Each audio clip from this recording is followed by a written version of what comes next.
Oke, keren kali Bang Al. Ya, Ya, boleh ku panggil Bang Ferdinand ya kan? boleh boleh Bang. Siap, siap Bang Ferdinand. Assalamualaikum sebelumnya Bang Ferdinand. Waalaikumsalam warahmatullahi wabarakatuh. Iya, Masya Allah, sudah sah jadi mualaf ya Bang ya. Amin, alhamdulillah, ya rabbil alamin. Dan semoga istiqomah nih Bang. Soalnya kalau nggak salah udah pernah syahadat pertama sekali dan ini yang kedua jadinya Bang ya. Siap siap. Dulu juga. Jadi bagi teman-teman yang nggak tahu ya, jadi Bang Al ini atau Bang Ferdinand ini pernah mualaf, terus karena si Edis terpengaruh ya, Ya, sempat terpengaruh oleh Edis, sehingga Bang Ferdinand kembali ke Kristen. Baru sekarang setelah mempelajari sirah nabawiyah, setelah mempelajari Islam lebih dalam, makin kuatlah iman Bang ya. Ferdinand untuk kembali ke Islam. Itu boleh diceritain sedikit nggak Bang? Itu Abang dari agama apa dan gimana ceritanya untuk perjalanan Abang tuh Bang? Ya, saya dari Katolik, Bang. Jadi sebelumnya dari SMA emang udah simpatik ya ke agama Islam, penuh tanda tanya karena kami dulu setiap malam minggu itu kan ngumpul-ngumpul sama kawan. Kebetulan rumah saya tuh dari tempat teman saya nongkrong itu biasa melewati warung Surabaya, ada umat muslim kan yang orang Islam yang dari Jawa merantau kan ke sini. Hmm.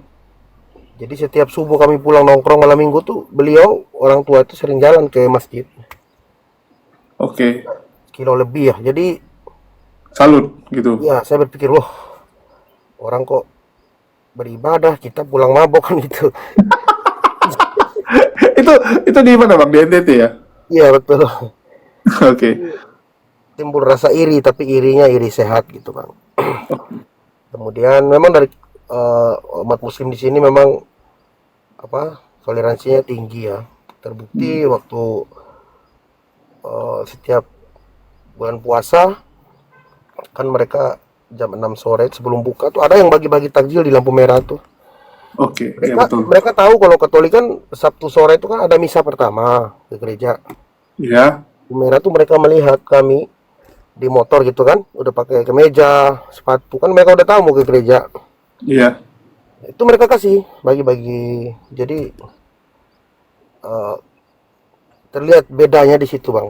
Umat Muslim itu memang rahmat ya. Kalau dibilang rahmatan lil alamin betul, rahmat ke bagi alam semesta. Ya. Dan terbukti di buku Sirah Nabawiyah yang saya pelajari memang ajaran kasih itu ada di agama Islam bang. Lebih tepatnya inilah ajaran yang memang mengajarkan keadilan. Jadi Iya kalau kita betul. bicara kasih itu kan cuma bagian kecil Ya, implementasi dari keadilan itu. Bagaimana mungkin bisa ada kasih kalau nggak ada rasa aman dan keadilan kan? betul, betul, betul. Jadi kalau saya bilang kasih itu bagian kecil doang gitu, kecil Ya, doang. Ya bahkan kalau kita bicara kayak di agama-agama lain juga apakah nggak ada kasih? Ya pasti ada. Bahkan di agama Buddha itu mereka penekanannya juga cinta kasih. Kalau di Islam itu keadilan ya. Dari iya, keadilan itulah bisa ada yang namanya kasih, kebahagiaan, damai kan gitu. betul. Terus dari Bang Ferdinand sendiri artinya dari kecil sudah melihat ya, dari dulu sudah Ya, melihat bahwa Islam itu luar biasa. Artinya bisa dibilang Bang Ferdinand tuh dapat hidayah karena melihat akhlak ya, akhlak dari umat muslimnya betul, lebih betul. tepatnya. Itu kan Dan tertarik dengan Islamnya tuh.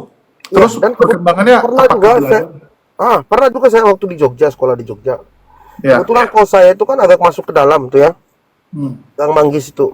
Jadi masuk ke dalam, kebetulan motor saya itu belum dikirim kan dari Flores kan, masih Hmm. dalam perjalanan ekspedisi. Jadi saya masih jalan kaki dulu. Jadi waktu turun dari di depan itu kan ada di sana tuh kayak kayak bis tapi bukan bukan busway ya, tapi ada tempat pemberhentian bis itu. Saya jalan ke belakang gitu, Hmm. Gang Manggis. Jadi di belakang ada pondok pesantren ya. Jadi mereka naik tiba-tiba berhenti itu abang itu. Saya nggak kenal ya, pakai sarung kan, santri kayaknya. Ayo bang, mau ke dalam kan? Dia tahu kan saya sering langsung dimuat gitu. Baik saya orangnya memang. Masya Allah. Oke. Kalau boleh tahu nih, waduh, kejeda pula Bang Al ya. Jadi bagi teman-teman yang belum tahu, sedikit informasi ya. Jadi memang Bang Ferdinand ini, kalau kita lihat dari pertama sekali muncul di Komal-Komal diskusi, beliau ini tertarik untuk belajar Islam, ya bahkan bisa dibilang sangat tertarik gitu, sehingga sering bertanya-tanya tentang Islam dan alhamdulillah dapat hidayah. Tetapi sempat terpengaruh oleh omongan orang-orang sebelah ya, karena kita tahu bagaimana komal-komal sebelah itu sangat membenci Islam, bagaimana mereka tuh pingin kalau bisa semua orang celaka ya, masuk ke jurang sama seperti mereka. Jadi waktu itu Bang Al ini sempat dipengaruhi oleh Edis dan Polikardus lainnya. Itulah kenapa kita selalu mengatakan bahwa para mualaf ini kalau bisa memang nggak bisa sendirian. Ya, karena kita di Islam tuh diajarkan untuk berjamaah, teman-teman. Kita tuh kuat kalau berjamaah. Kalau sendiri-sendiri kita akan diterkam oleh serigala-serigala ini. Nah, untuk itu kita harus membiasakan diri berjamaah lah, ya. Itu saran. Jadi begitu dilihat bahwa Bang Ferdinand ini sendirian, Edis mulai pengaruhi, ya dia bilang kamu tahu nggak di Islam tuh begini, yang isinya tuh semua adalah fitnahan belaka. Dan sayangnya Bang Ferdinand saat itu telan mentah-mentah, ya mungkin karena masih ada doktrin-doktrin juga ya, kita harus maklumi gitu. Jadi begitu itu yang terjadi, ya sempat goyang lah. Tapi alhamdulillah setelah mempelajari lebih dalam, Bang Ferdinand kembali. Nah, boleh dijelasin tuh Bang, pertama sekalinya belajar Islam dengan sungguh-sungguh tuh mulai kapan? Sorry Bang, dia agak panas Bang ininya HP-nya. Jadi harus dekatin ke AC tuh. ya udah saya hidupin AC. Tadi nggak pakai AC soalnya. Ya gimana? Jadi kenapa bisa tertarik ini Bang? Tertarik belajar Islam di Komal-Komal tuh awal mulanya kapan Bu? Ya awal mulanya tuh kami menonton secara tidak sengaja di live ya. Live di Zulkifli M. Abbas apa? Iya Bang Zuma. Iya betul. Oke. Kami kaget ya, banyak sekali kisah-kisah yang selama ini kami tidak pernah pelajari dan kami tidak tahu. Contoh, sewaktu Bang Zuma menjelaskan tentang perempuan Kanaan ya di Matius 15:24, di mana Yesus diutus itu hanya kepada domba-domba yang hilang dari Bani Israel. Betul. Di situ kami kaget loh. Selama ini kami nggak tahu kalau bahwa Yesus itu memang diutus hanya kepada Bani Israel. Iya nggak tahu Bang. Karena yang gimana? Ya. Artinya lebih tahu Bible Bang Zuma daripada orang Kristen gitu ya? Betul. Kita kaget, makanya loh ini kok orang Muslim lebih mengerti ya. Makanya dari situ tertariklah kami gitu. Akhirnya saya sama beberapa teman saya itu nonton, sering nonton YouTube. Akhirnya ini di TikTok kan, gitu kan. Kita ya udah, coba kita download TikTok gitu Bang. Makanya TikTok saya ini kan baru Desember tahun lalu kan. Artinya bukannya kesal tapi malah dapat ilmu ya. Kadang kan banyak yang sebelah itu bilang, wah kurang ajar ini. Ya, enggak. Memang yang disampaikan Bang Zuma itu kan memang ada dalilnya, ada datanya. Dan data yang disampaikan itu kan bukan ngarang, bukan niat untuk menghujat, enggak. Emang betul. Perkataan Yesus benar. Nggak ada yang ditambah-tambah atau apa gitu, nggak ada Bang. Seperti itu. Ya karena memang Bible juga bahasa Indonesia kan, ngapain kita pergi tambah-tambahin ya, nggak perlu ditafsir juga udah tertulis dengan jelas. Betul Bang. Terus dari situ intens ya untuk bertanya ke Bang Zuma, masuk ke TikTok ya? Ya mulai dari situ saya sama kawan saya langsung masuk malam itu kan, berdua. Nah tapi yang satu teman saya nggak kuat emosi, dia langsung diturunkan. Oke, terus? Dia emosi itu. Waktu itu pertanyaan itu kalau nggak salah saya masih ingat, dia bilang kenapa kalau memang guguk ya dengan B2 itu diharamkan, kenapa diciptakan gitu kan? Jadi Bang Zuma menjawab, saya masih ingat ya. Ya diciptakan untuk bagi yang berakal tidak memakannya. Dan yang tidak berakal pasti memakannya. Seperti Anda. Oh marah dia langsung. Ya karena kan analoginya sama kayak dengan pohon kehidupan ya. Kenapa Tuhan ya Allah menciptakan pohon kehidupan terus ditaruh di Taman Eden ya, menurut versi Kristen disebut pohon kehidupan, di mana disuruh Adam dan Hawa tuh dilarang memakan buah tersebut. Kalau memang nggak ada guna, kenapa nggak dibuang aja gitu kan, ditebang atau dihilangkan gitu. Karena memang manusia ini, dunia ini adalah tempat ujian baik dan benar. Ya terus Bang Ferdinand yang betah ya bertanya terus gitu. Iya, saya mulai dari situ, mulai tekun ya, mengikuti Bang Juma debat. Bahkan ada pastor yang pendeta yang kami kenal ya, Hmm. dari Flores itu berapa orang ya, Pater Yohanes pernah berdebat dengan Bang Juma, kalah ya. Jadi semakin semakin terguncang itu Bang, terguncang gitu. Oke. Jadi pernah suatu malam itu langsung saya minta maafkan. Tetapi kelirunya saya waktu itu, saya belum mengenali sosok Nabi Muhammad seperti itu Bang. Oh, cuman yakin dengan Islamnya tapi belum sempat belajar tentang cerita perjalanan Nabi Iya ini ya, betul. secara menyeluruh gitu ya. Ya, seharusnya saya mempelajari dulu siapa Nabi Muhammad lebih dalam supaya agar saya tidak tergoyangkan seperti sekarang saat ini gitu Bang. Oke. Terus waktu itu kan udah syahadat dan kenapa nggak belajar Islam tapi malah kok bisa terpengaruh tuh sama orang-orang seperti Edis tuh? Ah iya, itu karena ada masalah internal dan keluarga Bang. Jadi saya ya biasalah dikucilkan apa segala macam. Saya Oh nggak sempat bisa. sempat Oh sempat dikucilkan. Bang. Ya masalah dengan abang saya nggak dibukain pintu, padahalnya itu saya kan anak bungsu kan. Hmm. Jadi wasiat dari ayah bab almarhum itu kan supaya kan abang saya udah rumah sendiri. Oke. Terus kakak perempuan saya juga udah nikah sama suami, udah punya rumah saya sendiri di situ kan. Hmm. Bahkan dikunci pintu, kok gini, saya bilang kenapa nih dikunci. Saya lapor ke mama saya, kan tinggal sama kakak saya perempuan. Hmm. Ya nangis mama saya waktu itu. Jadi adalah kasus waktu itu. Loh, kok mereka bisa tahu abang syahadat? Tahu kan dari ini kan banyak yang nonton Bang, teman-teman saya. Oh, artinya teman Yang DM teman-teman saya, itu. yang DM saya tuh mau ketemu, nyari saya banyak Bang. Waduh, mau nyari untuk apa nih? Nyari ketemu, mau kenapa kok ngomong gitu? Saya bilang saya ngomong sesuai data kok. Sesuai data. Bahkan kemarin itu saya pergi cari dia ke Labuan Bajo tuh. Dua orang, dua laki satu perempuan. Hmm. Ketemu, Wah, saya nggak takut. mereka nyari karena nggak terima ya, bukan karena Iya, nggak mau terima. Islaman ya.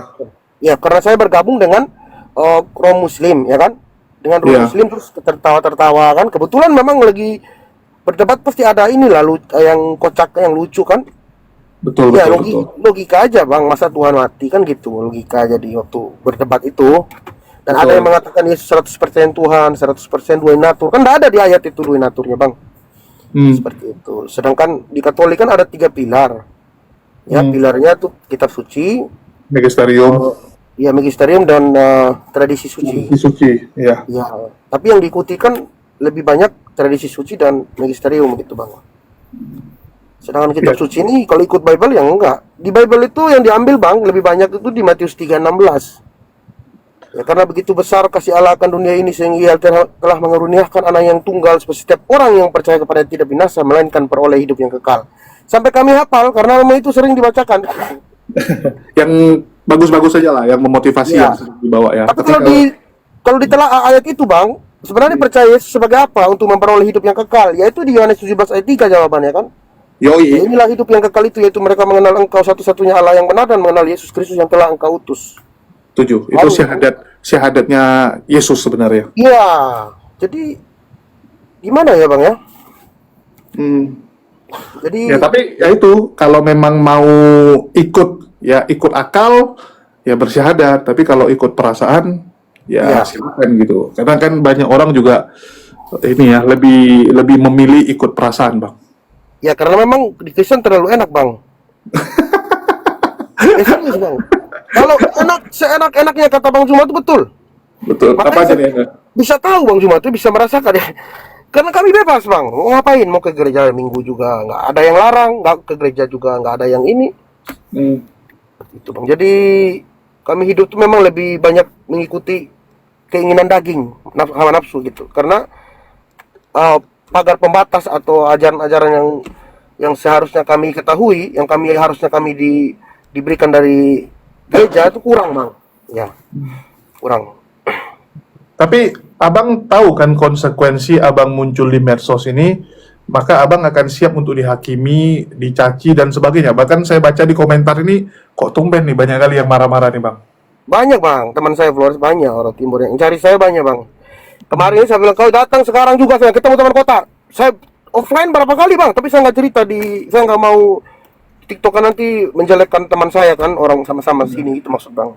Ya. Ya itu saya jaga. Untuk saya juga jaga teman-teman saya dari Flores. Walaupun dia beda iman, mungkin dia emosi dan nggak paham, jadi nggak apa-apa. Saya ketemuin gitu bang. Oke. Boleh Banyak cerita nggak? Apa yang mempengaruhi abang sehingga kemarin tuh sempat balik ke sebelah gitu? Sempat balik ke keyakinannya gitu. Apalagi Iya. ini kan bagus nih bang, supaya teman-teman yang sempat goyang juga bisa inilah jadikan pelajaran ya. Nah, jadi begini, awal mulanya itu abang saya dengan kawannya dia tuh mencari video-video potongan ya Edis kan, yang berdebat sama Bang Juma lah, sama Yonatan Nandar lah dan lain sebagainya. Dikirimlah ke saya di DM di saya kan, tapi melalui kawannya abang saya. Hmm. Nah, jadi ini kau lihat ini, jangan kau tinggalkan Yesus segala macam. Saya lihat, memang di situ potongan itu memang kelihatan kalau Edis itu kayak unggul gitu bang. Ya, karena potongan. Ya, tanpa saya menyelidiki dulu, padahalnya saya kan IT juga kan, orang informasi teknologi. Saya kan ngerti bang, dari IT juga saya bang, Ya. di gudang garam. Jadi saya paham kan, saya selidiki. Setelah itu saya nggak selidiki dulu, saya langsung masuk disarankan masuk ke Edis kan. Ya, si Kudis. Iya, langsung saya diterima bang. Jadi mereka seperti udah ini, sudah Udah tahu lah ya informasi mungkin abang.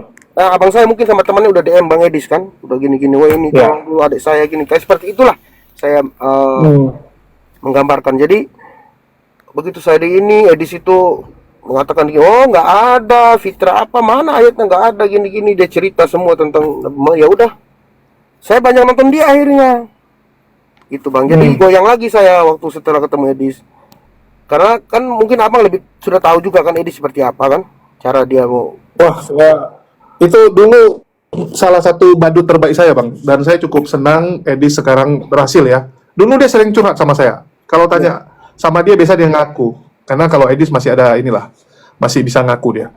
Coba abang tanya siapa yang nolongin dia dulu di Singapura, dia pasti akan bilang saya.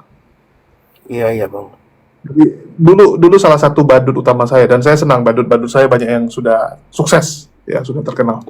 Jadi memang apa ya, iman itu naik turun teman-teman ya, iman itu naik turun, apalagi mungkin Bang Ferdinand kemarin juga lagi pusing dengan keluarga yang ini ya, kondisinya mendekat dan sebagainya, teman-teman dan sebagainya, sehingga sedikit goyang. Karena memang kita nggak pungkiri bang, apa ya, manusia tuh gampang hanyut, gampang terpengaruh. Iya.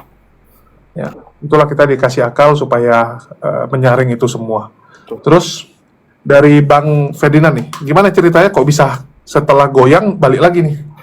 Ya setelah itu saya masuk lagi debat, dan memang waktu saya kembali itu bang, saya masih ragu ya. Setelah saya baca kembali tulisan-tulisan catatan yang telah saya tulis di buku tentang apa yang disampaikan oleh apologet Muslim, terutama Bang Juma ya. Contoh, salah satunya yang saya sangat ingat itu 2 Yohanes 1 ayat 7 ya. Itu saya hafal sekali karena di situ yang saya membuat saya itu ragu tentang Kristen ya. Karena di situ jelas ya, penyesat itu adalah dia yang tidak mengakui Yesus datang sebagai manusia.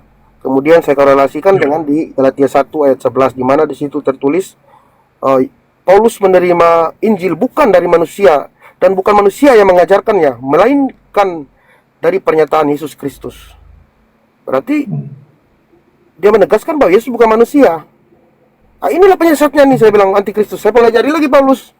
Ternyata emang Paulus ini kalau diselidiki, diikutin ya, seperti kata Bang Juma di Kisah Para Rasul 9, siapa yang ditemuin Paulus di waktu perjalanan ke Damsik? Cuman cahaya. Sedangkan Yesus mengatakan di Matius 24 bahwa Yesus akan datang kembali kan. Di Kisah Para Rasul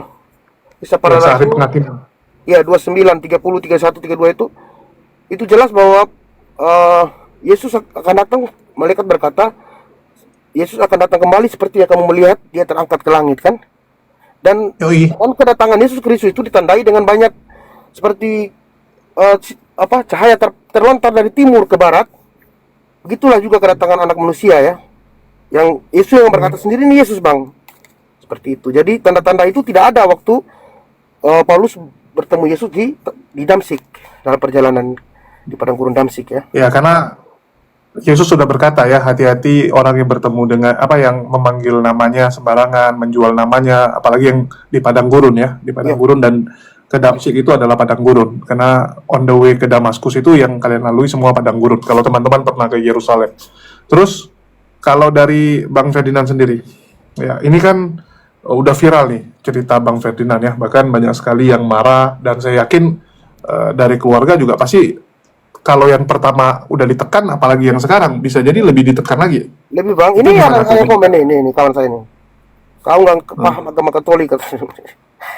Bang, nggak apa-apa. Ya, ya ini kan iman masing-masing, harusnya jangan dimarahin juga lah. Iya, Ya, Abang udah siap dengan konsekuensinya artinya. siap bang. Siap sekali karena begini bang.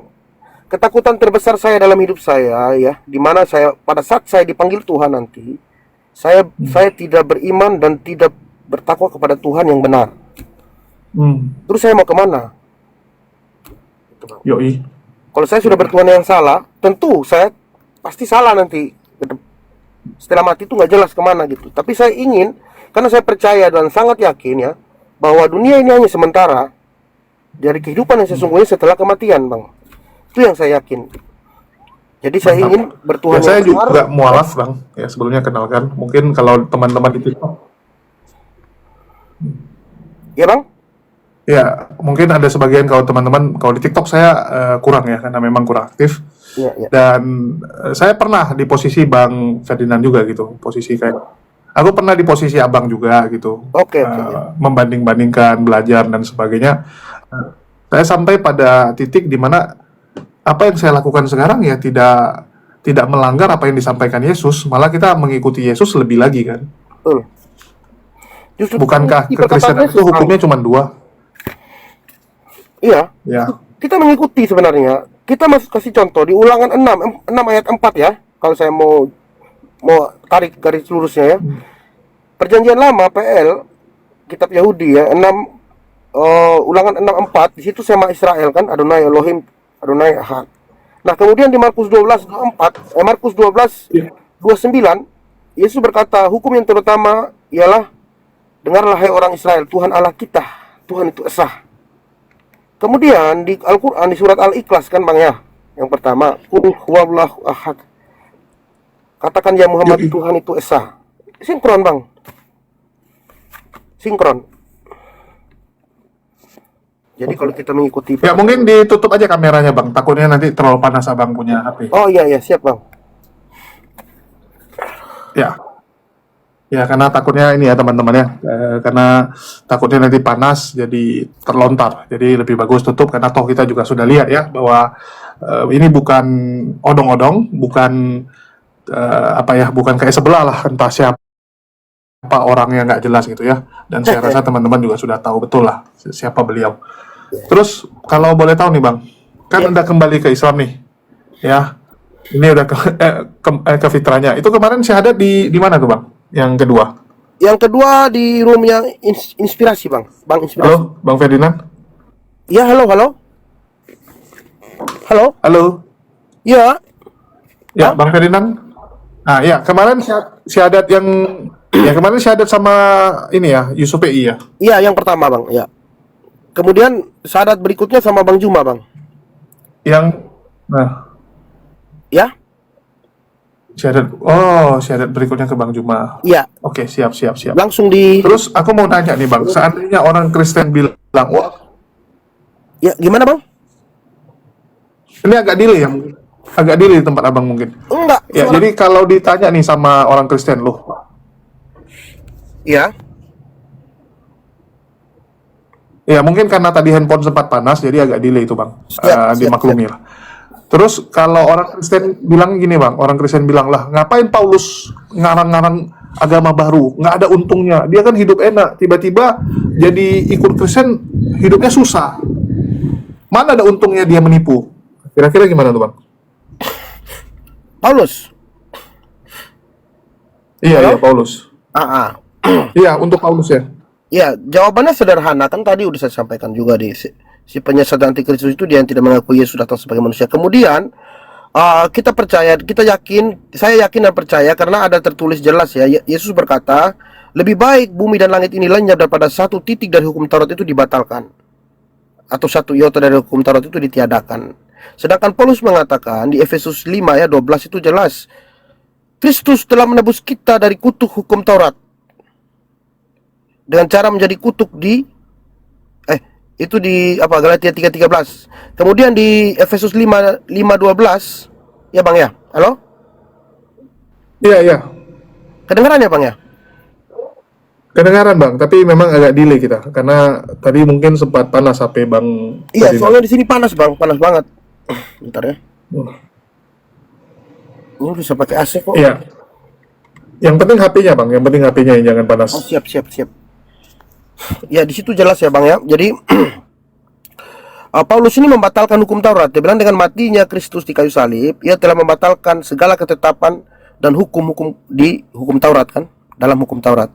Sedangkan Yesus berkata, "Jangan kamu mengira aku datang untuk meniadakan hukum Taurat, melainkan aku datang untuk menggenapi hukum Taurat." Jadi Paulus ini bertentangan dengan perkataan Yesus ya, dan banyak sekali surat-surat Paulus itu yang tidak sejalan dengan ajaran Yesus Bang, seperti itu. Yoi, tapi kan mereka pasti akan bilang, loh kalau orang menipu kan pasti ada tujuannya, ada keuntungannya. Paulus kan nggak ada keuntungan, dia bilang. Malah jadi susah. Kalau orang menipu, Iya. Kan kalau orang menipu tuh pasti demi keuntungan, kan? ya Ya, jadi apa untungnya Paulus mengarang cerita baru, menciptakan agama baru gitu? Pasti mereka akan bilang gitu. tentu dia ingin menjadi rasul kan? Oh, jadi tujuannya untuk jadi rasul doang. Iya, dia ingin membangun kelompok atau sekte waktu itu kan, di mana Kristen pertama sekali mulai kan jemaat itu kan di Antioquia kan, Yoi. awal mulanya, karena adanya Paulus ini kan, yang ini kan. Betul. Kalau nggak ada Paulus ya nggak ada yang namanya Kristen. Nggak ada. Karena jemaatnya Petrus, jemaatnya Yakobus itu nggak pernah dipanggil Kristen. Betul. Nggak ada yang Kristen Bang. Bahkan Paulus itu melarang. Paulus itu kalau saya tidak salah, ada buku saya baca dulu, dilihat itu ya, saya pernah lupa ya namanya, buku apa tuh. Paulus ini ada sentimen tertentu ya, kepada marah dia mungkin atau apa gitu ya. Setelah dia sunat, dia tidak ada, perempuan Yahudi itu tidak jadi menikah dengan dia. Jadi dia tuh seperti dendam dan murka. Akhirnya dia di Galatia 2 ayat 5 itu kan jelas, dia bilang, jika kamu bersunat maka tidak berguna lah, Yesus Kristus tidak berguna bagimu kan, seperti itu. Jadi dia mengajarkan untuk tidak mengikuti hukum Taurat, contoh tidak bersunat, seperti itu Bang, dan bebas memakan apa aja kan. Itu hal-hal yang di luar ajaran Yudaisme kan? Yudaisme ya, betul. Yang diajarkan Yesus bertentangan. Kalau dari Bang Ferdinand sendiri nih, kan dulu Kristen nih, mabuk-mabuk, makan babi, tiba-tiba sekarang nggak boleh lagi. Itu gimana tuh Bang? Berat nggak? Ya, awal-awalnya saya diblokir ya dari grup teman-teman saya ya. Flobamora juga di blok. Ya, grup anak muda Katolik juga di grup ya, di blok saya. AMK tuh di blok juga saya Bang. Terus kawan-kawan nongkrong saya juga saya dipanggil Yudas. Iya Bang, serius Bang. Saya nangis itu pernah malam itu. Yudas, setan, kau kawin sama ini, kau istri banyak begitu. Mereka ikut. Ya itulah Abang tahu lah ya kan, gimana cara. Iya, saya pernah rasain itu kok. Iya, seperti itulah Bang. Jadi saya tidak peduli. Yang penting karena saya percaya kalau saya mati, saya bawa diri saya sendiri. Yang saya bawa adalah amal bakti, amal soleh saya, perbuatan-perbuatan saya semasa hidup ini, yang tentunya perbuatan yang sejalan dan seirama dan sesuai dengan perkataan Yesus gitu. Saya mengikutinya, demikian. Siap. Artinya segala konsekuensi sudah siap diterima oleh Bang Ferdinand. Semoga istiqomah Bang. Karena paling penting tuh istiqomah Bang. Paling penting dan paling tinggi punya nikmat itu adalah istiqomah. Ya, karena kita nggak tahu kan perjalanan hidup kita ini panjang Bang. Ya. Insya Allah ya. Akan ada badai-badai cobaan yang terjadi pada Bang Ferdinand ya. Bahkan bisa jadi akan ada pengkhianatan lah, akan ada kecewa yang berasal dari orang-orang. Dan saya berharap Bang Ferdinand kuat, karena jangan pernah lihat agama itu dari orang Bang. Ya, lihatlah dari ajarannya, ya, lihatlah dari kitab sucinya, jangan dari orangnya. Karena kalau lihat orang, kita bisa kecewa. Dan sekali lagi, Bang Ferdinand kan artinya dari Katolik. Biasa Katolik itu kan mereka benar-benar menjaga dombanya. Apalagi kalau ada domba yang hilang pasti akan dicari. Gimana dari keuskupan? Ya, saya pernah juga, karena saya pernah sebelumnya saya pernah berdebat dengan Frater Bang. Oke, sama Frater. Yakobus. Jadi Pak Frater itu sudah bilang ya, kalau memang kau merasa Islam yang benar ya itu hak kamu, dia bilang. Karena saya dia bilang hanya Katolik yang akan diterima kan, yang sudah dijamin surga karena Yesus sudah menyediakan tempat segala macam lah dia ngomong kan. Oke. Tetapi pertanyaan saya dua yang tidak dijawab, bahkan ditunda waktu itu. Udah nanti kita bicarakan lagi katanya. Mau belajar dulu Frater ya. Iya betul. Jadi pertanyaan saya ada yang banyak yang tidak dijawab, sehingga mungkin karena dia merasa bahwa banyak pertanyaan saya yang mungkin agak sulit untuk dijawab, makanya dia seolah-olah secara kayak menyerah gitu, Bang. Oke, itu pertanyaannya apa tuh Bang, kalau boleh tahu? Ya, pertama yang saya tanyakan, waktu Yesus bersujud, berdoa ya. Sebelum itu saya tanya dulu, waktu saya bilang di Matius 3, di Yohanes 3, Yohanes 5:37, situ Yesus berkata, Bapa yang bersaksi tentang aku, ya, suaranya tidak bisa kau dengar, tidak pernah kau dengar, rupanya pun tidak bisa kau lihat. Kemudian saya bertanya kepada Romo, berarti waktu Yesus kita semua kan tahu Yesus dibaptis di Sungai Yordan. Oke. Ya, kemudian dia bilang, kemudian waktu dibaptis oleh Yohanes Pembaptis, ya, turunlah Roh Kudus berupa burung merpati. Dan terbukalah langit, kemudian terdengarlah suara dari langit, inilah anak yang kukasihi, kepadanya lah aku berkenan, dengarkanlah dia. Bukan salibkan dia ya, tapi dengarkanlah dia. Ya. Oke. Itu Tuhan udah berkata, inilah anak yang kukasihi. Kalau saya punya anak yang saya kasih, saya akan jaga dia. Jangan berani kau sentuh dia, habis. Saya bilang kan, nyawa saya taruhan, saya bilang itu kan. Bagaimana Bapak yang Maha Kuasa dan membiarkan Yesus dicambuk, diludahi, ditampar, saya bilang. Masuk akal kita nggak, Pastor? Kan saya sudah emosi waktu dia telepon yang kakak saya kan. Dia ngomong sama kakak saya dengar dia ngomong, dia kira saya nggak dengar, dia ngomong, ini adik kau ini sudah kerasukan setan apa segala macam gitu ngomongnya, Bang. Iya, biasa gitu memang. Ya, maka saya gas dia. Saya langsung emosi juga kan. Kok saya dibilang kerasukan setan? Saya berkata fakta kok. Terus saya bertanya, terus suara siapakah di Sungai Yordan sewaktu Yesus dibaptis itu? Ya. Yang terdengar dari langit itu tadi itu, Bang ya. Ya, inilah anak yang kasih kepadanya aku berkenan, dengarkanlah dia. Itu suara siapa? Sedangkan Yesus sendiri berkata tadi di Matius 5:37, Yohanes 5:37, bahwa Bapa yang bersaksi tentang aku, suaranya tidak bisa kau dengar, rupanya pun tidak pernah kau lihat. Kan begitu. Nah, terus suara siapa ini? Yohanes dengar dari mana? Ini buku karangan atau bagaimana? Nah, saya selidiki lagi, ternyata betul di Lukas 1:1 bahwa sebenarnya Injil itu memang hasil penyelidikan kan. Betul. Theophilus yang mulia, oleh karena banyak peristiwa yang terjadi sampai saya hafal, Bang, karena saya sudah baca bolak-balik yang dikatakan Bang Juma. Apologet Muslim semua ini benar. Dan kami selama ini memang hanya iman buta, Bang. Iman buta, dan kami itu hanya didoktrin bahwa kita akan selamat. Ya, selalu perumpamaannya mereka yang disampaikan di gereja itu bahwa waktu Yesus disalib ada 3 salib. Nah, ini kan Romo kan bilang gitu saya kemarin. Ya, di salib sebelah kiri itu orang penyamun, sebelah kanan itu penjahat juga.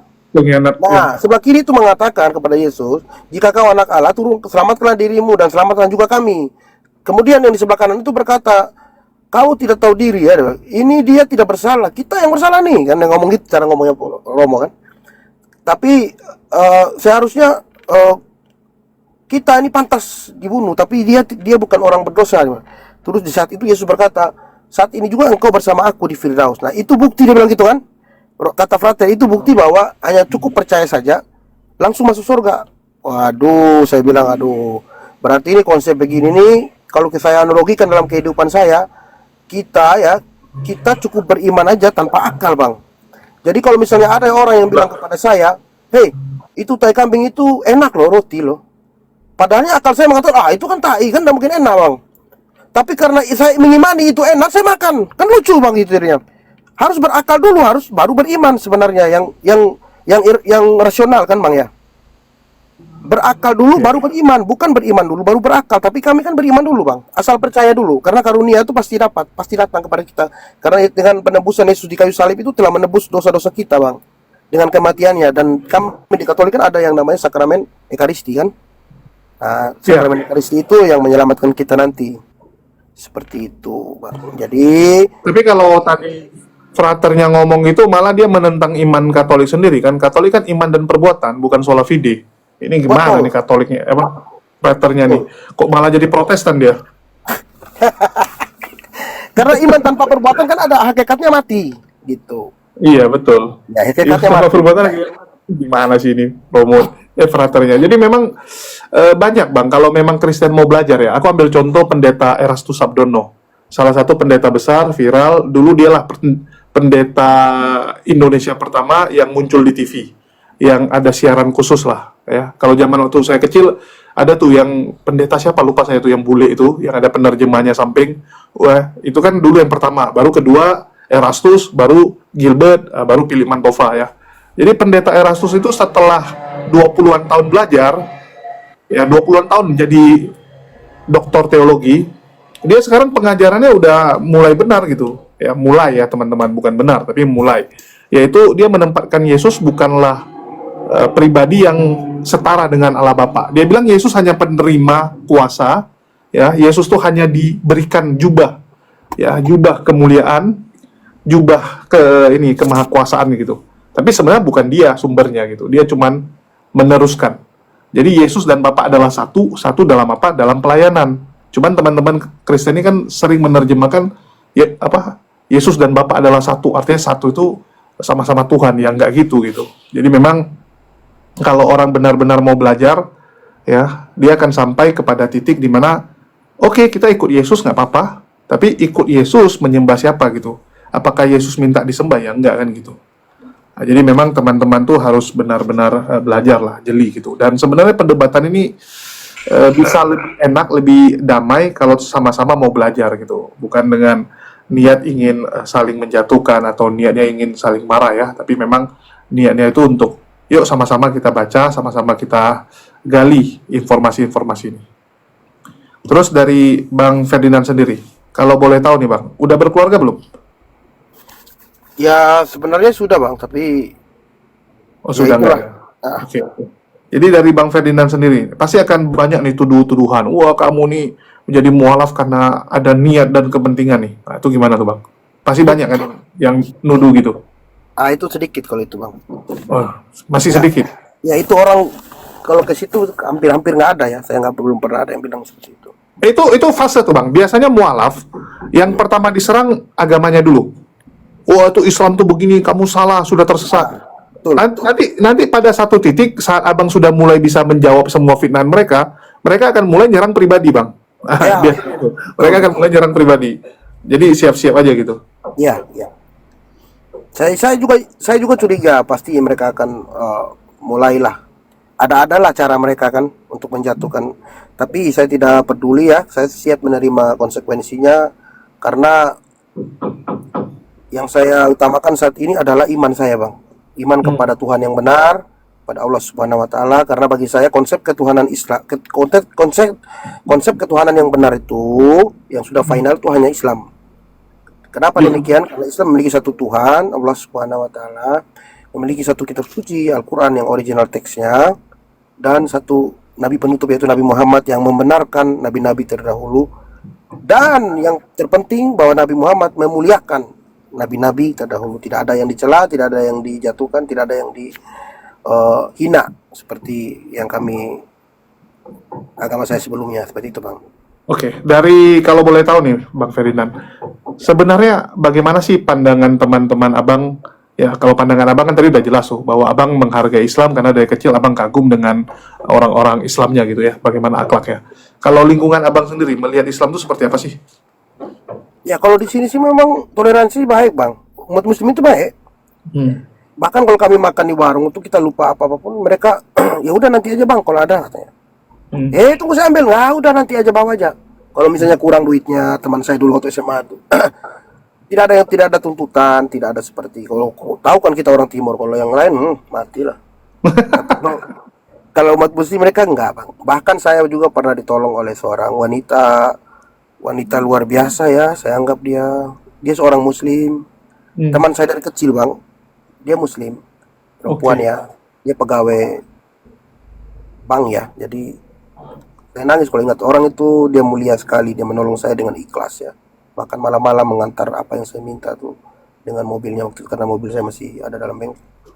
Jadi banyak sekali kejadian yang memang umat muslim itu yang saya rasakan ya, yang benar-benar mengimplementasikan apa yang diperintahkan oleh ajarannya, itu ajaran agama Islam, di mana Islam itu benar-benar menjadi rahmat bagi alam semesta. Dan jangankan kita manusia, hewan pun kayak kucing apa segala macam itu Islam sangat menghargai, sangat bahkan memberi mereka makan, ada rasa empatinya. Karena saya lihat di Islam itu yang lebih ditonjolkan adalah kita beramal soleh, karena bekal kita nanti adalah perbuatan kita semasa kita hidup, yaitu amal soleh kita yang menjadi timbangan, dimana jika dosa kita nanti lebih besar, tentu dengan amal soleh perbuatan kita yang baik akan menghapus dosa kita.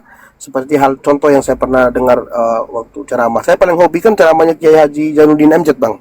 Wih, zaman dulu banget ya. Ya, itu saya suka dengar di radio itu, karena dulu dia pernah menceritakan jika kita melihat ada ranting pohon yang menghalangi jalan di tengah jalan, Ya. itu adalah kita pinggirkan itu, karena itu adalah salah satu cara untuk menghapus dosa kita dengan berbuat baik dan berguna bagi orang lain. Seperti Buya Hamka pun pernah berkatakan, sebaik-baiknya orang adalah orang yang berguna bagi orang lain.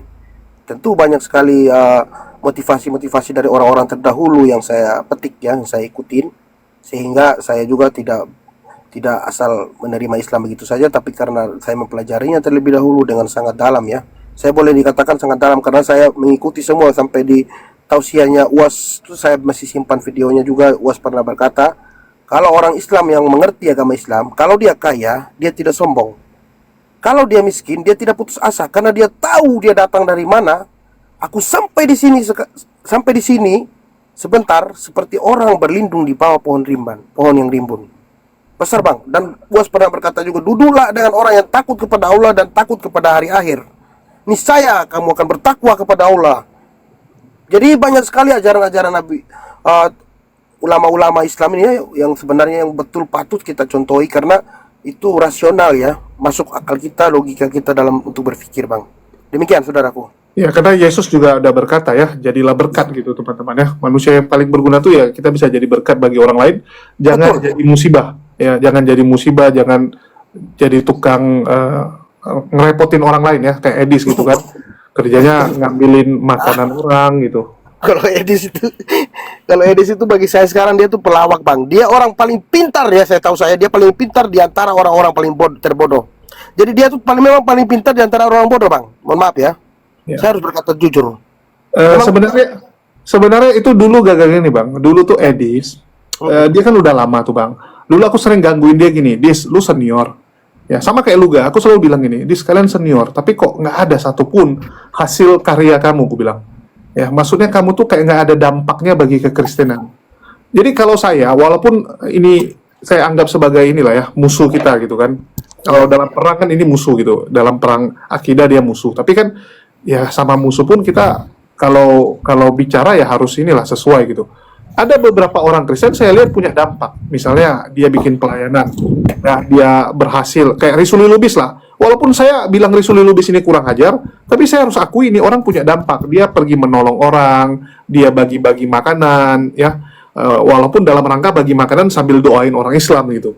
Ya, tapi minimal dia adalah kontribusinya kepada orang Kristen. Sedangkan yang ini kan semua nggak ada kontribusi positifnya. Yang ada malah memanfaatkan kekristenan untuk kepentingan pribadinya.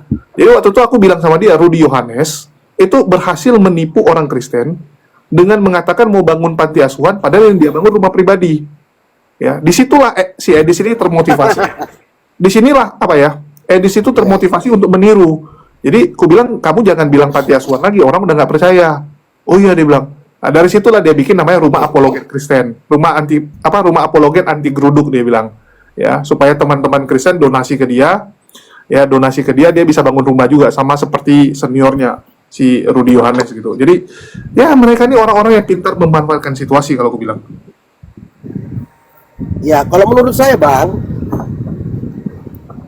sebenarnya rumah apologet yang mau dibangun itu ya, kalau kita selidiki, kita telah, kita pintar, di USA, United States itu tidak ada orang yang bisa bangun rumah Bang, bahkan membeli. Apalagi kalau statusnya kan wisatawan. Dia lagi mau dia Iya, tuh untuk membeli pengen properti di sekali sana tuh viral. harus ada hukumnya kan, nggak sembarangan orang bisa bangun bang. Yoi. Jadi dia hanya bodoh-bodohin ya itulah saya bilang tadi orang pintar ya di tengah-tengah orang bodoh ya. Ya dia bisa aja bang kalau punya duit dalam jumlah besar. Cuman ya itu dia tuh pengen banget viral supaya jadi gini bang. Orang-orang itu boleh nge-play sebagai refugee, minta suaka. Sama seperti Saipudin ya. Karena saya sama istri Saipudin cukup dekat. Ya, secara ini komunikasi kita cukup dekat. Jadi memang semua itu diskenariokan supaya nanti berita-berita yang muncul di Indonesia itu dijadikan bahan mereka lah untuk minta suaka.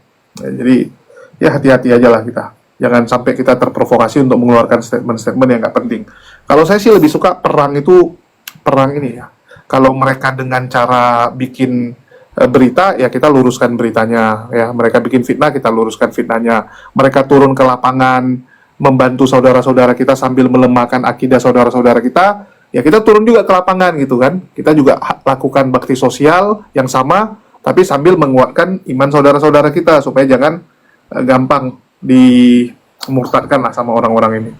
Tapi saya salut dengan Bang Ferdinand ya, kalau kita lihat hafal ayat-ayat, artinya benar-benar mencari, benar-benar belajar. Ya, nggak semua orang itu bisa kayak Bang Ferdinand gitu, karena ada orang-orang tertentu juga sebenarnya dia sudah ragu, tapi karena dia merasa nyaman dengan circle-nya yang sekarang gitu kan. Karena kalau kita bicara kan ujung-ujungnya kan, mualaf ini kan 180 derajat berubah. Ya. Ada orang mungkin nggak kepikiran, udah saya mualaf dulu, begitu udah berubah baru bingung deh, loh kok udah kayak gini lah hidupnya gitu. Tapi Bang Ferdinand ini saya lihat ya kuat gitu, udah tahu dengan segala konsekuensi, apalagi kemarin sempat kalau saya bilang sempat ini ya magang bentar gitu, bentar magang udah rasain dan lebih siap dengan segala konsekuensinya. Tapi sekali lagi ya saya ucapkan selamat buat Bang Ferdinand yang sudah mendapatkan hidayah dan semoga bisa kuat imannya dan belajar terus Bang. Di tempat Abang sendiri ini belajar Islam sekarang di mana Bang? Saya kebetulan di sini ada masjid raya ya, Ruteng namanya, Masjid Raya Baitur Rahman. Oke. Ada ustadz ya. Ada ustadz juga yang dari ND ya. Karena di Flores ini ada namanya Kabupaten ND yang banyak muslim ya, Bang. Oke. Ya jadi ustadz itu kan dia di sini tugasnya, saya sering konsultasi dengan dia. Siap, mantap. Saya kalau lihat orang-orang timur yang mualaf ini luar biasa gitu, karena biasanya ya mohon maaf Bang, orang timur itu ikatan kekeluarganya kuat gitu. Jadi kadang-kadang pertimbangan untuk mualaf itu adalah nanti saya dikucilkan sama teman-teman saya dibuang sama lingkungan saya, udahlah nggak usah mualaf lah. Kadang kalau mualaf pun ya udahlah diam-diam aja gitu. Tapi Bang Ferdinand siap gitu. Siap Bang. Konsekuensinya kan kita nih ibarat orang mualaf itu sebenarnya mendapat tubuh yang baru Bang. Iya. Tubuh yang baru, jadi kita tinggalkan, kita kubur sudah kebiasaan kita yang buruk, kita mulai dengan hidup yang benar, yang sesuai dengan ajaran Tuhan yang benar gitu. Seperti itu sebenarnya, sederhana kok. Buang semua yang buruk itu. Tentunya yang kesenangan sesaat itulah yang kita mengikuti hawa nafsu itu Bang. Karena menurut saya manusia itu diciptakan memiliki akal, budi, pekerti ya, sehingga dia dapat membedakan dan dapat menahan nafsunya. Itulah yang membedakan manusia dengan binatang, seperti itu Bang, dengan hewan. Kalau hewan punya akal tapi tidak berfungsi, tidak diaktifkan. Kalau manusia kan bisa diaktifkan Bang. Gitu. Ya, nggak mau diaktifkan Bang. Tapi ya itu saya bilang, banyak orang kayak dibilang, oh banyak yang murtad gitu kan, kayak di komen-komen nih, banyak yang murtad. Iya, karena banyak orang baper, pakai perasaan. Ya, tiba-tiba lagi overdosis dibawa Yesus ke taman. Oh, ini artinya saya harus murtad gitu. Ini apaan gitu. Kalau nggak ada yang bilang apa? Ketemu Yesus datang, kakinya kotor, dia pakai molor gitu. Lah, nggak tahu Bang Ferdinand ada cerita-cerita gitu. Ya tahu, tapi itu kebanyakan saya tidak percaya Bang. Iya, tapi biasa itu malah di gereja tuh sangat disukai cerita-cerita gitu. Ya, karena memang Kristen ini kan enak Bang. Jadi kalau ada yang mendukung dia ya tambah senang kan, karena memang kehidupan kami enak. Apa sih yang diharapkan? Nggak ada Bang. Mau kelelawar, mau tikus, mau guguk juga dimakan gitu. Saya makanya waktu saya sholat Jumat saya menyesal Bang. Kenapa nggak dari dulu? Saya nangis kan. Kenapa nggak dari dulu? Saya ngerti, tahu bahwa Islam itu adalah agama yang benar. Sedangkan Bang, di Nehemia 8 ayat 6 ya Bang ya. Di situ jelas Bang. Nehemia, coba kita baca sama-sama ya ke Abang ya. Halo Bang? Iya, silakan Bang. Ya. Nehemia 8:6 itu Bang, itu jelas. Di situ, lalu Ersa memuji Tuhan, Allah yang maha besar. Dan semua orang menyambut dengan amin amin sambil mengangkat tangan. Kemudian mereka berlutut dan sujud menyembah kepada Tuhan dengan muka sampai ke tanah. Ritual berdoa seperti ini atau ritual ibadah seperti ini hanya dilakukan oleh umat muslim. Terbukti kan, waktu sholat kita harus sujud, ruku dan lain sebagainya. Nah, bahkan muka sampai ke tanah. Nah, inilah agama yang benar, agama para nabi. Nabi-nabi terdahulu mentuhankan Tuhan yang esa. Seperti yang saya katakan tadi, Yesus pun berkata demikian, Tuhan yang esa. Markus 12:29. Di Al-Quran juga ada di Al-Ikhlas, Tuhan yang esa. Jadi sinkron Bang. Kalau orang mau belajar Bible aja ya, pasti dia ngualap. Tapi untuk menguatkan imannya, dia harus mengenali dulu siapa suri teladan umat muslim, yaitu Nabi Muhammad, di mana beliau dari kecil sudah dijuluki Al-Amin ya, karena beliau ini sangat dipercaya. Dari kecil, bayangkan, dari kecil. Jujur beliau, sangat jujur. Rendah hati, tutur Karena katanya. kalau sampai orang yang nggak jujur yang dipilih, itu artinya Tuhannya kehabisan stok manusia itu. Ya sampai nggak ada lagi pilihan yang lain, sampai yang harus dipilih itu orang seperti itu gitu. Ini umatnya terlalu kritis mungkin, terlalu sedikit ya, terlalu sedikit jumlahnya sampai orang seperti itu yang dipilih. Oke, di sini ada adiknya Edis nih, Tio Marta Sidabutar. Ya, shalom Tio Marta. Halo. Dari tadi Shalom. ada yang mau disampaikan, silakan Kak Marta. Saya mau nanya nih sama Ferdinand. Salam kenal Ferdinand. Iya, salam kenal saudara. Ya, saya mau nanya sama Ferdinand. Apakah dari kecil Anda rajin ke gereja? Oh tentu, saya sudah sakramen Krisma. Kalau di Katolik itu kalau udah sakramen Krisma itu sudah hatam berarti di Alkitab. Mengikuti, ya maksudnya kami mengikuti ajaran gereja lebih banyak. Kalau di Katolik itu lebih ke ajaran gereja, karena ada 3 pilar tadi yang saya sampaikan, yaitu kitab suci, tradisi suci, dan magisterium. Jadi kami lebih mengikuti magisterium, karena kalau Katolik itu dari pusat langsung Bang, karena kita memiliki satu pemimpin, yaitu Paus Yohanes Paulus kedua dulu, sekarang Paus Fransiskus. Paus itu adalah orang nomor 1 di Katolik. Jadi apa-apa yang diajarkan di Katolik itu ritualnya itu berasal dari mengikuti ajaran-ajaran dari Vatikan. Begitu Bang, Kak. Nah, pertanyaan saya itu kalau apa tadi sakramen gitu ya. Itu sama kalau dulu kan saya gerejanya di HKBP. Itu mungkin sama kayak naik CD.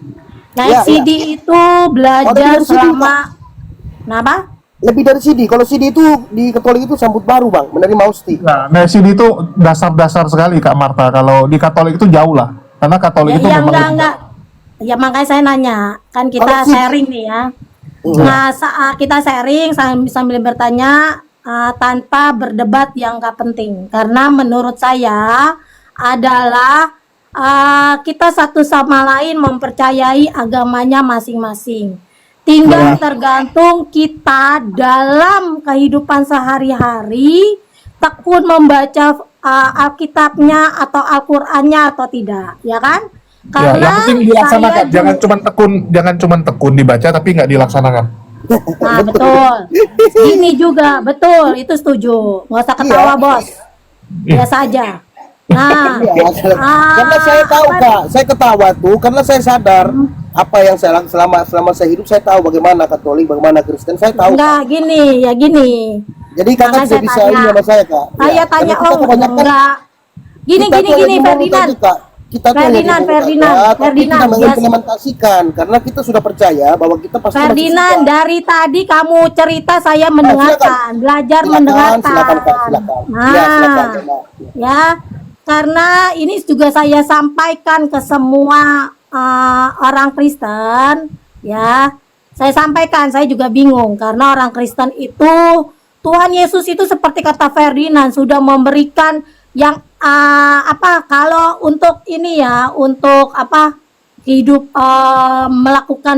melakukan ritualitasnya itu terlalu mudah. Seperti contohnya Alkitab bahasa Indonesia. Kita gampang membaca, tidak seperti orang Islam yang tulisannya Al-Quran untuk sulit untuk mengartikan.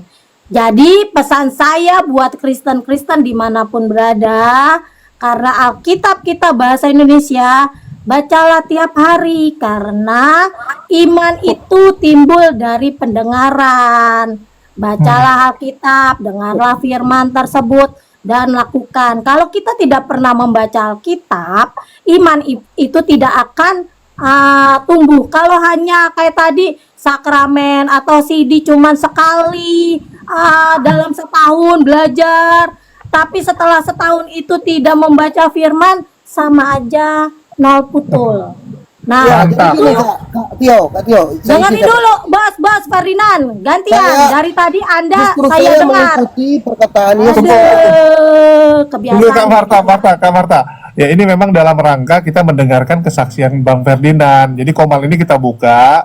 Jadi dalam rangka itu bukan lagi mau diskusi. Jadi kalau disuruh porsinya harus imbang ya nggak bisa Kak. Ini bukan lagi Anda komen. naikkan saya untuk apa, Bos? Ya tadi Kalau kan hanya mendengarkan Ferdinand, Bukan. nggak penting Kakak kan saya tadi dengerin komplain. Ferdinand.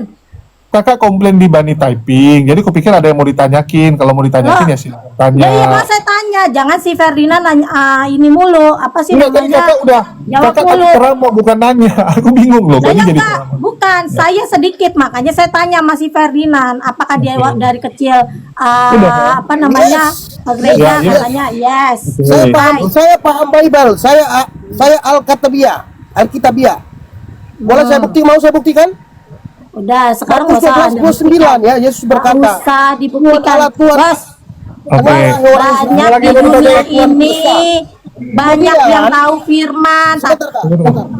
Ya kalau ada pertanyaan berikutnya silakan. Kalau enggak saya turunin Kak. Kan memang tadi Nakit Iya, saya mau bertanya, jangan di mute begitu, jangan si Ferdinand menjawab yang belum saya tanya, kan gitu juga. Oke, ya, silakan pertanyaan kedua. Silakan Kak Marta. Pertanyaan Pertanyaannya kedua. apa, Kak? Silakan. Pertanyaan kedua, apakah Anda sebelum mualaf itu rajin membaca Alkitab, bukan saat setelah mualaf ya? Oke, silakan. Ya, sebelum saya mualaf saya sudah mempelajari Alkitab di mana Yesus berkata ya. Mempelajari, membaca Alkitab tiap hari. Yes, saya membaca. Justru karena saya membaca Bible, bahkan Anda pun kalau Anda membaca Bible dengan baik, saya yakin Anda akan mualaf. Ya. Karena di Bible itu banyak sekali perkataan Yesus yang untuk kita beribadah kepada Tuhan yang benar. Sedangkan Yesus sendiri, saya sebut Muslim, kenapa? Waktu dia berdoa di Taman Getsemani, Yesus maju sedikit dan berdoa, ya Bapa, jikalau cawan ini berlalu daripadaku, biarlah kehendakmu, bukan kehendakku, melainkan kehendakmu yang terjadi. Di mana Yesus di sini berserah diri. Agama yang mana yang berserah diri? Yaitu agama Muslim. Muslim disebut Muslim artinya berserah diri. Bahkan Yesus sendiri berserah diri. Bahkan Yesus itu bersahadat dan dia mengatakan bahwa di Yohanes 17 ayat 3, Tuhan yang benar itu ya, hidup yang kekal itu yaitu mereka mengenal Engkau satu-satunya Allah yang Berarti benar. Anda tiap dan hari mengenal baca. Yesus Kristus yang telah Engkau utus. Bos. Matius 5:37. Tunggu, Kak. Ada kan menanyakan, saya jawab. Iya, Anda jawaban jawab. itu lebih panjang dari pertanyaan Kak. Jadi jangan tantrum. Ya, Anda Aduh, mau tanya kalian Bible, Kak? Anda mau tanya kebiasaan Bible? tahu nggak? Anda mau tanya Bible, makanya saya jawab, Kak. Mau saya jawab? Oh. Bukan, udah nggak usah terlalu panjang. Anda nggak usah jelaskan itu sama saya. Saya lebih mengerti dibandingkan Anda. Kalau mengerti, oke, saya bertanya boleh? Nggak, kalau mengerti Boleh. jangan tanya Nah. Kak. Kalau mengerti tunggu. Aku jelasin dulu ya. Kalau mengerti ya silakan untuk Anda. Tadi kan Kakak bilang oh kita nggak usah debat kusir gitu.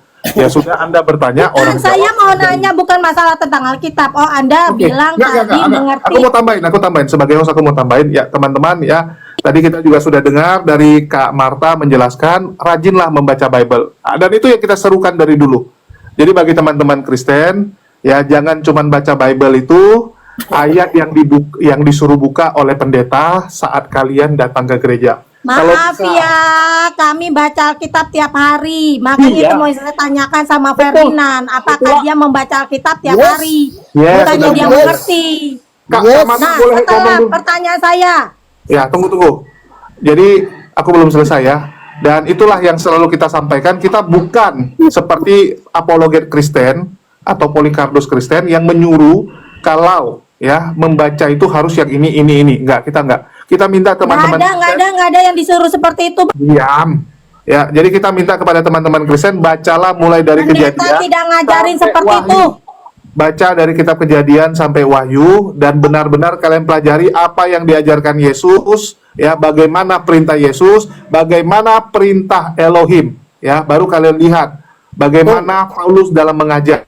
Oke, kalian Dan bandingin, Ibu ngajarin kalian itu, Bos. bandingin dan kalian belajar, oke? Ah, Ya, silakan pendeta mau. tiap hari suruh baca Alkitab. Nggak ada Sudah saya seperti baca, itu. makanya mau saya Tadi jelaskan. saya bilang tadi. Polikardus kok. Saya bilang Polikardus gimana? Aku ada bilang pendeta nggak? Nggak ada aku bilang pendeta nggak Marta? Nggak ada kan? Udah gini, udah saya Oke. tanya. Ya, Marta Tetap. udah selesai. Dia tadi bilang mau ditanya. Silakan Bang Ferdinand mau tanya apa ke Kak Marta? Baik, saya mau bertanya kan dia kata Belum selesai. Matius 5 Setelah Anda 37, baca, Yohanes 5:37, Bapa yang bersaksi tentang aku, ya. Suaranya tidak bisa kau dengar, rupanya pun tidak bisa kau lihat. Kemudian saya bertanya, waktu Yesus dibaptis oleh Yohanes Pembaptis di Sungai Yordan, turunlah Roh Kudus berupa burung merpati, kemudian terbukalah langit dan terdengarlah suara dari langit. Inilah anak yang kukasihi, kepadanya lah aku berkenan. Ya, dengarkanlah dia, bukan salibkanlah dia, ya. Nah, kemudian suara siapakah itu? Sedangkan perkataan Yesus tadi jelas bahwa Yesus berkata, Bapa yang bersaksi tentang aku, suaranya tidak pernah kau dengar, rupanya pun tidak bisa kau lihat. Lalu suara siapa di Sungai Yordan yang dari langit itu? Silakan. Ferdinand, kau tahu nggak? Di Alkitab pernah nggak kau baca? Makanya saya tanya dulu samamu, ya, sebelum itu. Itu anaknya siapa namanya? Ismail siapa aja? Kalau emang kau rajin baca Alkitab. Abraham memiliki 2 orang anak, yaitu Ishak dan Ismail. Terus pertanyaannya, Ismail memiliki 2 anak. Ya, Ishak memiliki katanya rajin baca Alkitab. Ishak memiliki 2 anak, ya, Esau dan sabar dong. Kenapa jadi kepanasan? Iya, kok jadi kepanasan ini. Di sini bisa Yakub atau Israel itu berasal. Iya, nggak aku turunin dulu, aku beresin dulu.